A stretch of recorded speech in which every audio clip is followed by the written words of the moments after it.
Hello, everybody. Welcome to the latest edition of the Arbury Road podcast with myself, Dermot Kavanagh, as usual. Today, we are going to be talking about the regional elections from Madrid.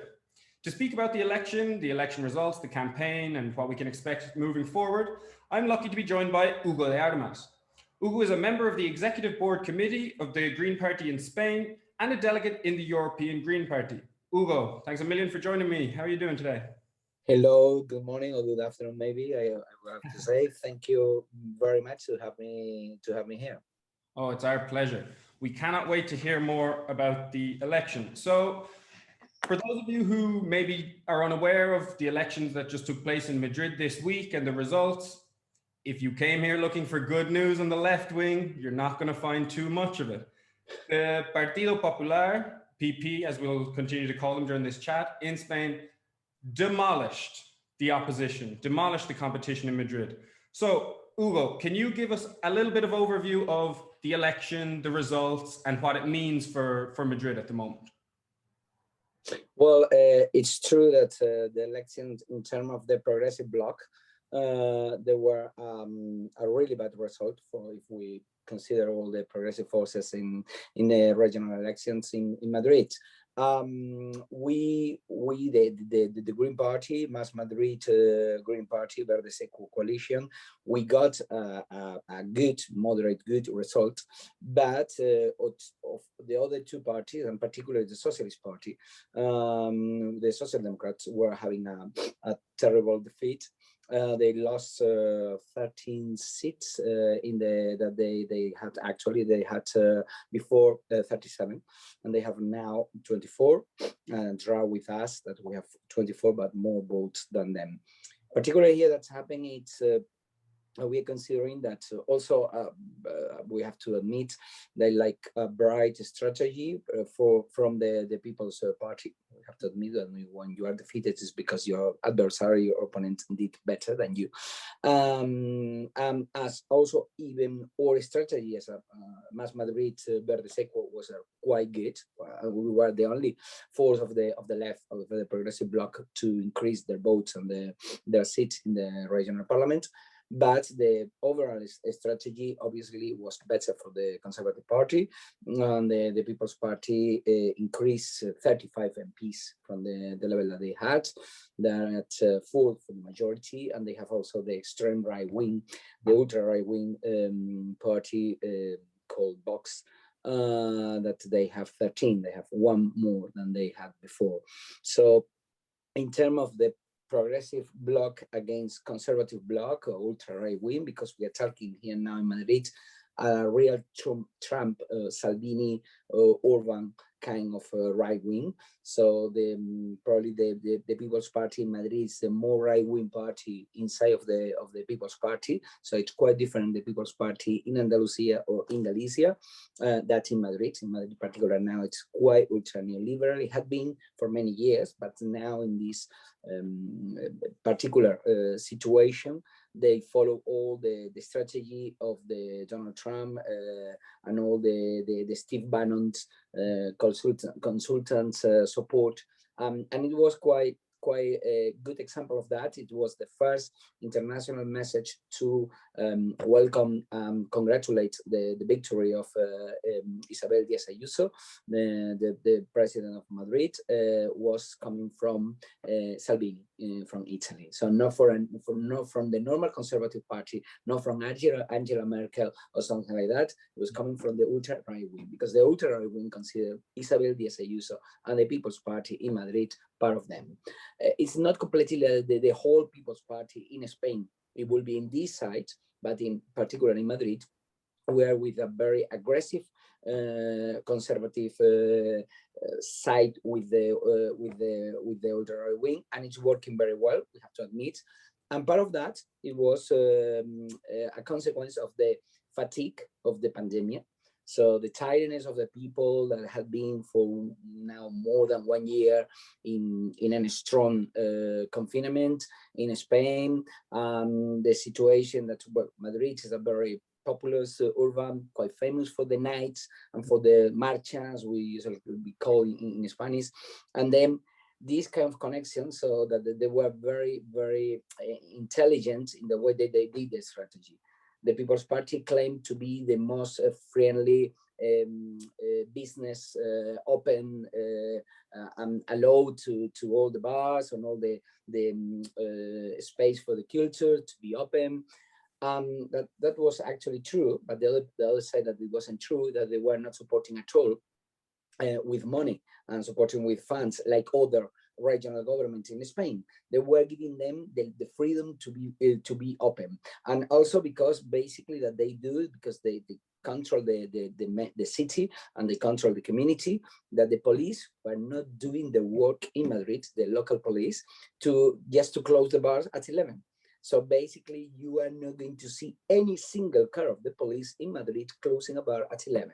So basically, you're in a bar at 11, you start to finishing the last round, to say, yeah, we have to go to home, and you're arriving home 12:30 with a good luck, and nobody is going to stop you in the streets and say, okay, we're in quarantine since 11, you have to be in home 1 hour ago, 30 minutes ago. This is working in the rest of the country, even in conservative regional areas like Castilla, León, or Galicia, much more restrictive like Madrid or Andalusia, as well conservative People's Party governments with the ultra right wing in the case of Andalusia, but they're having a much more strict measures against COVID, against pandemic, that's in Madrid. But we have to admit that the combination of different ideas and a good marketing and a good electoral marketing, and also the mistakes of the part of the left, particularly from the Social Democrats and particularly from the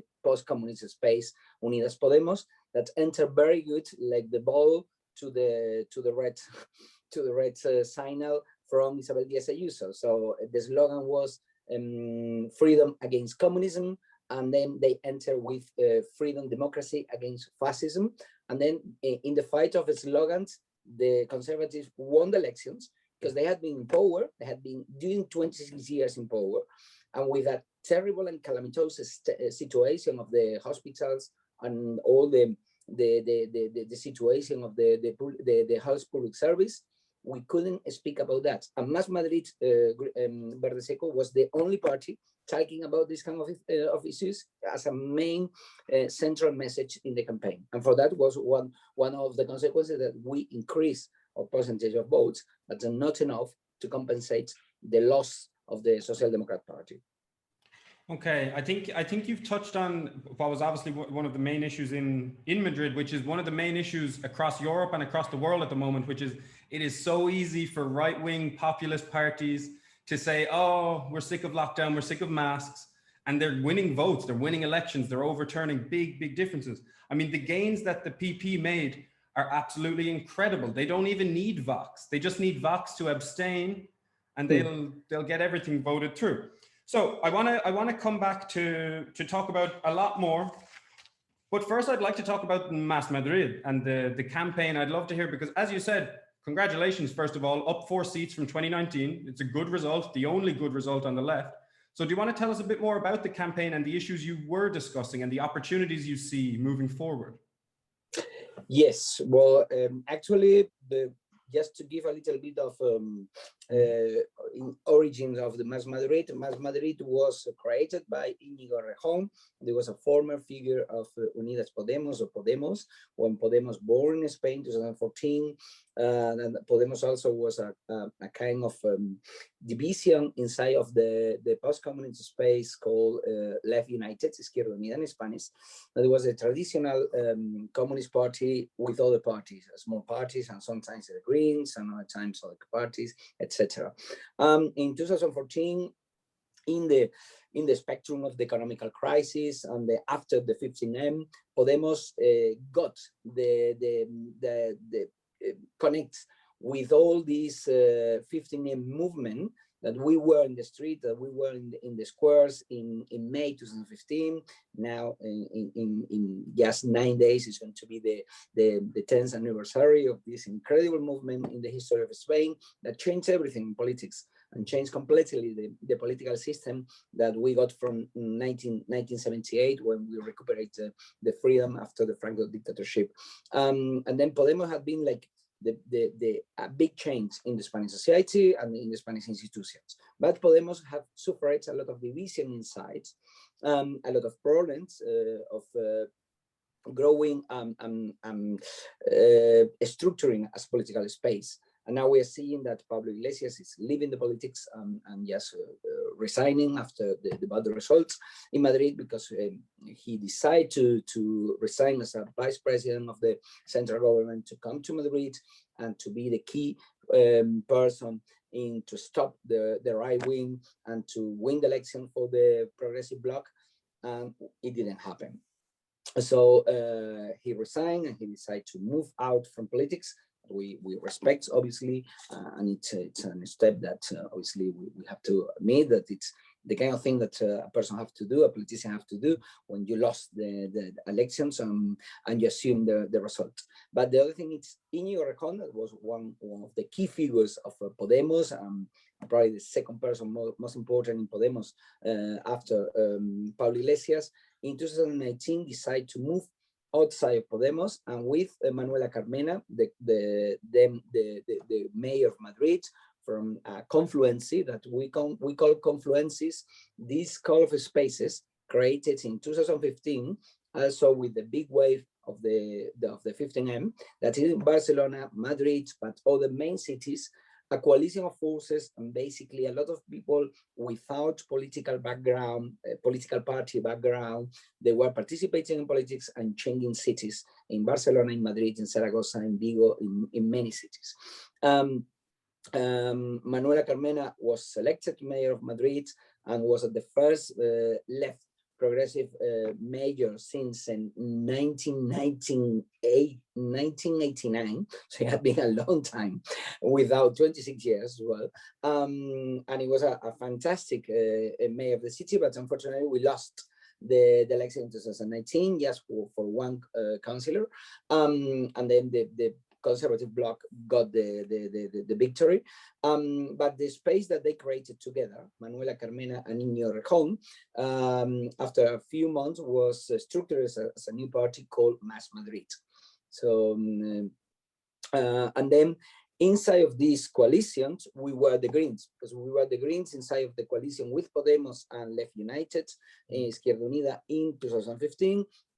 In the time of the divisions, our membership support the idea to go to a space that was calling for a much more green space, ecofeminism, claiming like not from the heresy of the past of the communist ideas that we respect, but they are not our ideas. And then we decided that in the 21st century, you have to have solutions and ideas for the 21st century. And this was the membership of the Green Party in Spain decide first in Madrid and after in the rest of the country to go in coalition to the election 2019. First in the regional elections in Madrid with the Íñigo Errejón and Manuela Carmena in Más Madrid, and then after in the 2nd October, second general election that we had this year for the lack of responsibility of the Social Democrat Party and the Left United, that they repeated elections, and the day after they decided to go together, and for 4 months they didn't got the solution to go together and not repeat an elections that bring the terrible result to pass the ultra right wing from 24 seats in the parliament to 52. And this is a situation that we have now. The third political force in Spain is the ultra right wing.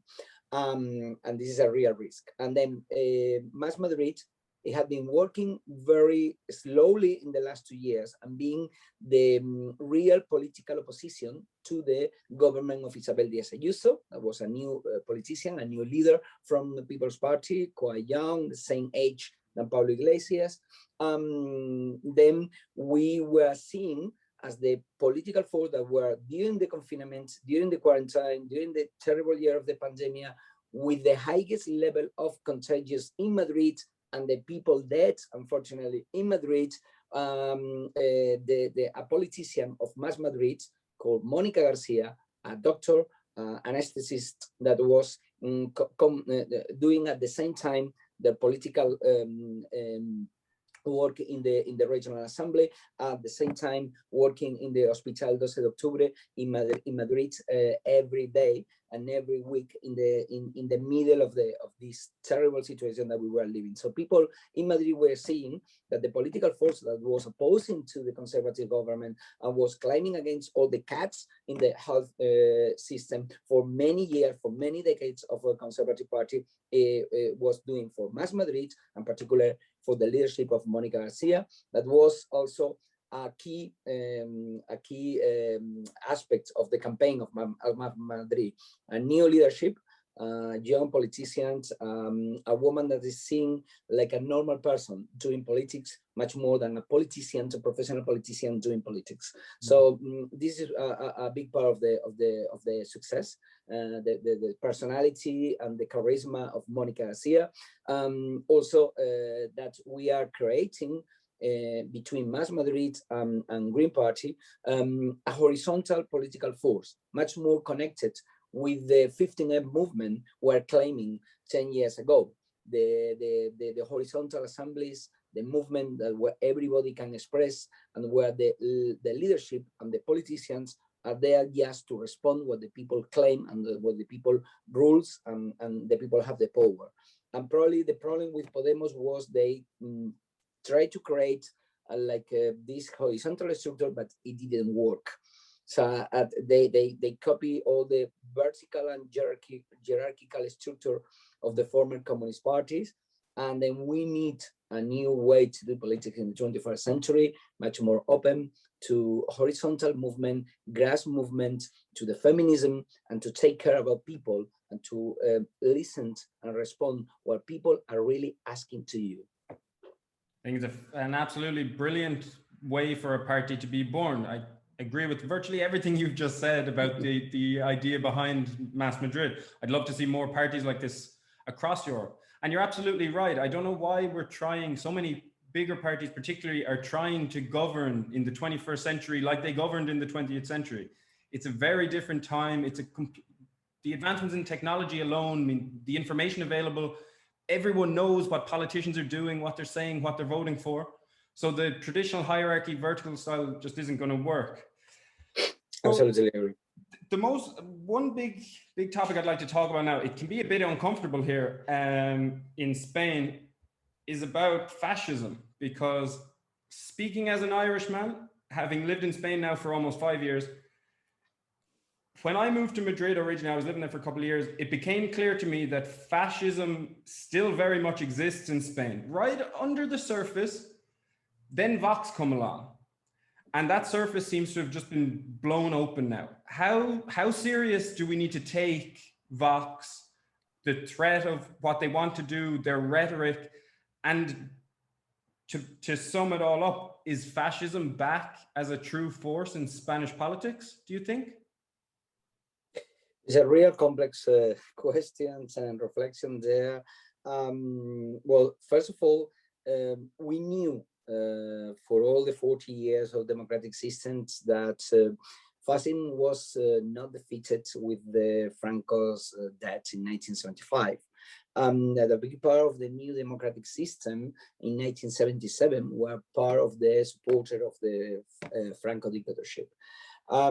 We have to recognize that Franco dictatorship was a quite complex dictatorship because it had been in power for 40 years. So probably in the first 20 years was a quite fascist dictatorship. But with the time, they were moving to accommodate to the international situation and to be less seen as less fascist, and to be much more seen as an anti-communist dictatorship, with that it was called like this slogan in the 60s and 70s, Spain is different.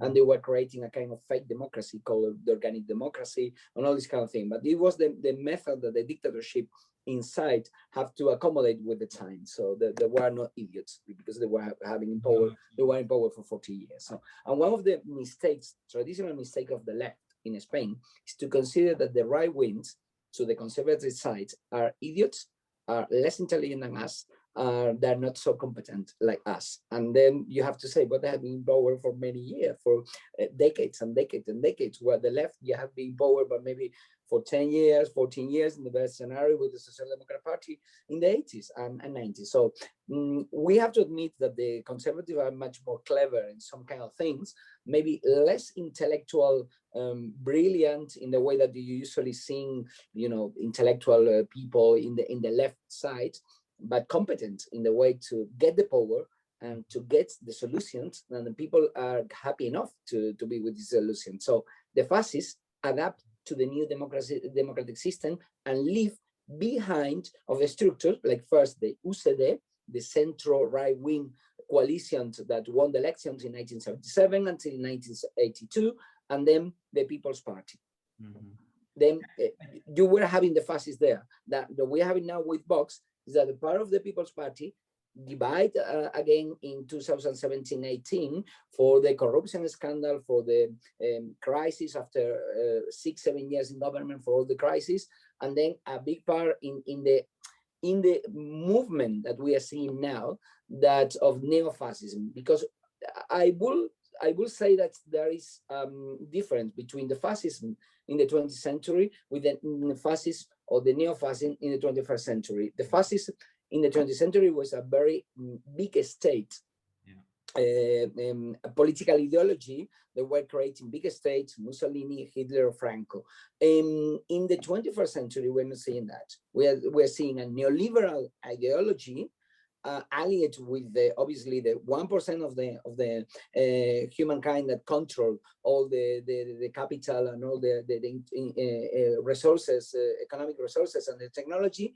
But at the same time, they are using the same kind of hate speech and ideology to divide society and to say, well, the migrants are the problems, the left is the problem because they're gay friendly or whatever, LGBTI ideology, etc. and etc. And we're seeing the same kind of hate speech that in the 30s or 40s, but with a much more economical neoliberal propositions that unfortunately a lot of workers in the United States, in France, and also in Spain, they're buying the message. And this is one of the big questions for the left. Why we are failing to attract to the social, to the poor or middle poor classes, or the working class, that they're seeing like the right wing are much more competent to defend them. They are not all of them, but there are part of them that we have to admit that we are doing the things in a wrong way, because we are not getting them. We are not getting the solution. And Evelyn Hoytsbroek, the co-speaker of the co-leader of the European Green Party, was here in Madrid during the elections. When she was asked by journalists why the Greens, what is the Greens doing to stop the ultra right wings, she was saying something that for me it's clear.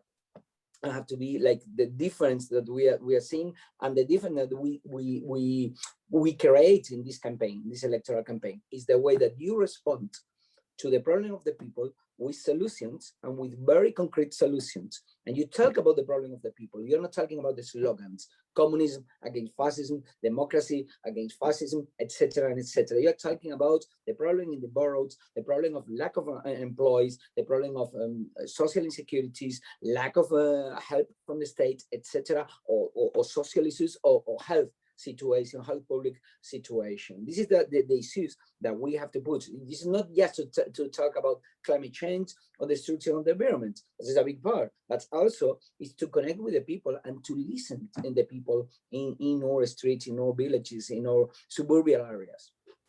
Yeah, I think you're dead right on that. Like we battle with this every day here at Arbury Road, because what we've seen that the right wing, they are better at communicating their message. Their followers get a clear message, and that's why they vote for them. We want to see why has the left been so bad at communicating their message for so long. But it is important what you said, that yes, we very much believe in internationalism. We think the big issues of the world are global issues, but that does not mean you stop working on the local issues with the local people. You know, not every person is too interested in what's going on outside their city or their country. You know, there are real life problems right on the ground, and I think it's important to address those as well. And the left hasn't done that, you know. And Yep. Go ahead. Yes, completely agree. And no, I was just going to follow up with that. That what has gone wrong for the left in Spain in the last couple of years? Because Sanchez has been under permanent pressure, it seems. Iglesias, I mean, I feel a great deal of sympathy for Iglesias having to walk away, the death threats to his family during the campaign. No one deserves this, you know. And it's very curious. I find Spanish politics in general very interesting. Do you have any insight at all about how is the left on a national scale about to have losses like in Madrid, do you think?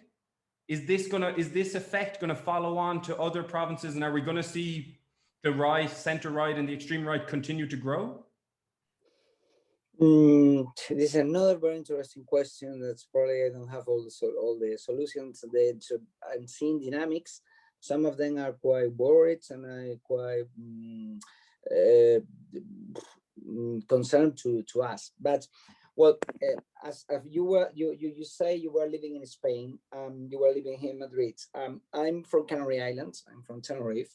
They have to say that there is a huge difference and visions of the country if you are from Canary Islands, or if you are from Catalonia, or if you are from Galicia, or if you are from Valencia or Balearic Island, that if you are from the center of the country, Madrid, Castilla León, Castilla La Mancha, so all the center and that it was called in the past in medieval times the Kingdom of Castilla.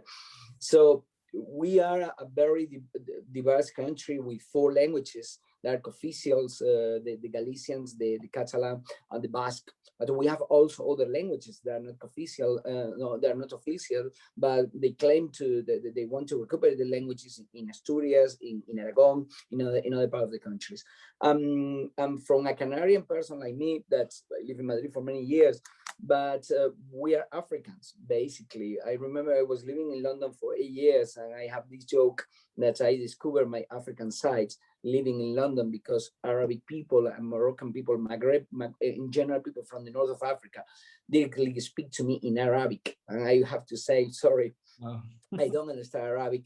I just have know to say 2 or 3 words, but I'm from Canary Islands. And people say, oh yeah, Canary Islands. We know them, the Canary, blah, blah, blah. And then I realized how different I am from inside of even of the European, even of the peninsular, the Spanish concepts. Yes, we have a lot of people in the south of Spain that we have the Muslim background, and I'm very proud that this country was part of the 3 cultures, medieval times, the Jewish, the Christian, and the Muslim. And unfortunately, the construction of the Spanish society in the medieval times, in the modern time, was made it in the way of a very racist way to do the thing, to expose the Jewish people, to expose the Muslim people, and to refuse their background, where our culture is basically a mix of all these cultures. And this is the amazing thing about Spain. We are Christian, but we are at the same time Muslim, but we are at the same time Moroccan. So all these kind of Jews, all these kind of things make, like, when you talk about what is Spain, but you feel in a very different way to be Spanish if you are from Madrid, and you are from Canary Island, or you're from Catalonia, even with the national problems. So when we're talking about what is so if that's happening in Madrid, it's going to happen in the rest of the country? Not necessarily. Mm-hmm. May happen, because obviously Madrid is the capital of the country, is one of the third region in Spain in as the largest population after Andalusia and Catalonia. But it not necessarily have to be the same result. We are seeing, like, the Conservatives have been rolling in Madrid for more than 26 years, and we were having left governments in the national central government with José Luis Rodríguez Zapatero for 8 years. So you don't necessarily to win in Madrid to win in the national background, because many times the region change and the peripheral, the coastal areas of the country in general are much more progressive than the center. Madrid has become, unfortunately, in these elections, like a kind of mix between Alabama and Mississippi in terms of the United States background. So we are seeing here like a kind of confederation, South confederations, claiming for kind of ideas that we are seeing now Donald Trump, Joe Biden, and the Democrats asking for increase in taxes, and to yesterday to liberate the vaccines. Who is called the vaccines intellectual rights, and then at the same time we are electing the most conservative government in the history of Madrid, even inside of the Conservative Party. This is Isabel Díaz Ayuso is the most conservative person in Madrid. So I don't think so that we are going to see directly a trespass in the percentage of votes of the ultra right wing or the People's Party, or at the same time in the progressive sides. It's not necessarily have to be like the Socialist Party have been defeated in a very bad way in Madrid, that this is going to happen in Andalusia, that it had been a stronghold of the Socialist Party when they are not in the opposition, or in other situations. In Catalonia, 3 months ago, the Socialist Party was the first political force. And the Independent Party, the two of them, they were the second and the third. And they were having a majority, they have a majority, the supporter of the independence in the parliament. But you're seeing different landscape in the political situation in Spain. I will say that I'm very concerned about the possibility that the ultra-right wing increase and the People's Party increase. But we have to see now like the whole the Pedro Sánchez government and the coalition with Unidas Podemos is responding and this situation in terms of effectivity of the government. And this is a thing that from the Green Party, from the coalition that we have it in the Congress, in the Central Parliament, Más País, that is called the coalition in a national level with the Green Party, with all Congress member, Inés Samanés, and the coalition with Compromís, that is the same kind of coalition, progressive, ecological, feminist coalition in Valencia, that we are claiming to the government to be much more efficient and to go, for example, in things like the new climate change law, that in the first step of the climate change law, the current government put the limit of the greenhouse emissions for 2030 in 23%, while they were asking in the elections, in their manifestos, the Socialist Party 45%, Unidas Podemos 65%, and we, the Greens, we were the Más País Green Party, we were Verde Seco, we were asking, claiming in the manifesto for the 55%. That was the science agreement about for 2030. And now we have that the new law in the first parliament process, they got the 23%. We see this coalition between Socialist Party and Unidas Podemos accepting that, like, okay, this is the only chance that we have. And this is a very good law. And we are saying, no, this is not a very good law. This is a really bad law, because at the same time, when you go to the Parliament, European Parliament, the Socialist Party and Unidas Podemos vote in European Union for the 55%. How do you deal with the gap between the 55% in Europe and the 23% in Spain? So we are asking to the Pedro Sánchez government and to the new leader of the Unidas Podemos in the government, Yolanda Díaz, that go really to the focus of the things, and in things that affect the future of a youth generation, to be really progressive, as they claim to say, the most progressive government in the history. But show yourself as the most progressive government in the history of Spain. Yeah, I definitely agree. I mean, the 23%, 24%, whichever was, it's not enough. It's never going to be enough if we keep going like that. So Hugo, one last question for you. Having been involved in the campaign and everything, and a great campaign for Más Madrid, but overall a bad one for the progressives, what is the main thing we can learn from this election as we move forward and start looking at other elections across Europe for other progressive parties? What can they learn from what has happened in Madrid? It's a good question as well. And as I know that there are elections today in London, there are elections today in Wales, there are elections today in Scotland. I wish all the best to my lovely comrades of the English and Wales Green Party, and also to the Scottish Green Party, because I was a member of the English Green Party when I was living in London for many years and working there. I will say that one of the key things that are working in our campaigns is to be focused in the local problems of the people. As you were saying before, we can be internationalist and defending a cosmopolitan way to think in the humankind, and the same way to go to the local environment, so to regional environments, and to accept that the difference, the cultural difference, and the respect for the past, for the culture of the past, and to the languages, that the Gaelic on other traditional culture that you have, because it's something that we have to keep. In the same way that we want to protect the agriculture, and we want to protect the land, and we want to protect the traditional landscape of the regions, and not transforming everything in a industrial agricultural way to do the things, and to create motorways everywhere, and to increase the population everywhere. So we have to have a balance between different things. And one of the things that the Greens were doing very well is to do coalitions with people that are very consistent and very defending the past, and defending the inheritance of the territories and the diversity. So we believe in the natural diversity, in the ecological diversity, and we believe in the social diversity. And the social diversity, we have to defend it, not like a barrier to stop people from coming to other countries to live in our country. So you have to be, if you're born in Africa, like you want to grow up and have your life in Dublin or in London, welcome to do it in Madrid. This is your elections. Is the beautiful thing of the life.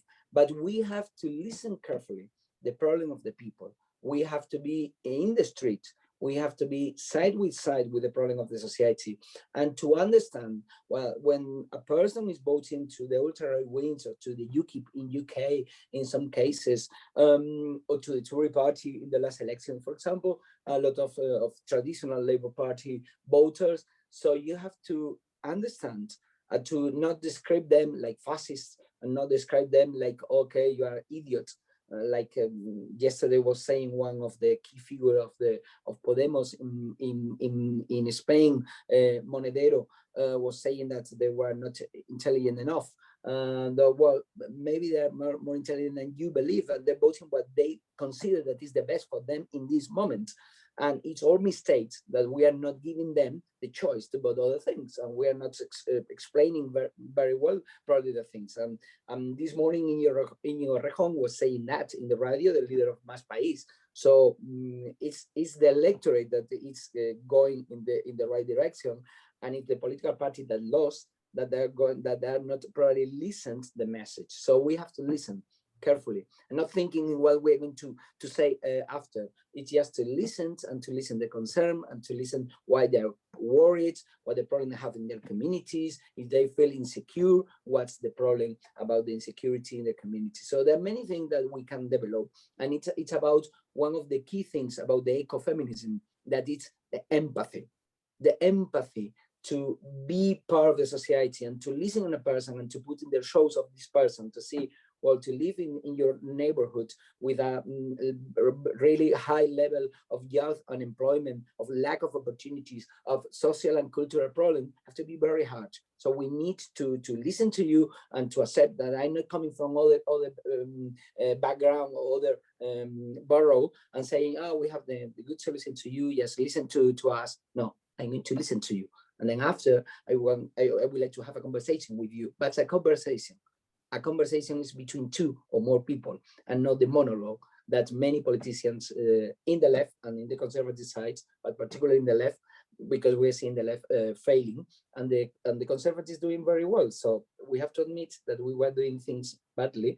Let's see what's happening in Germany in September, and if we have there a good result for all the progressive, and for all the left, and for all the Greens. I think that was beautifully put, Hugo. We're going to leave it there. Hugo de Armas, thanks a million for joining me. You've given us some great insight into the Madrid elections. I feel like I've learned a lot. I'm sure the listeners have too. Thank you. Thanks to you, Dermot. A really pleasure to be here with you. Very welcome to come again to any other conversation, and let's see if we have more regional election in Spain, winning for coalitions between Más País and the Green Party, Verdes Ecos, and we are spreading the message that we have alternative to the right wing, and we have a good alternative for our planet and for the humankind. And let's see what's happening in the rest of Europe as well. Absolutely fantastic. Okay, we'll leave it there. We'll be back next week with some more very exciting podcasts coming next week. We've got an Italian language one coming with some incredible guests. So everyone stay tuned and enjoy the rest of your Thursday and have a nice weekend. Bye-bye.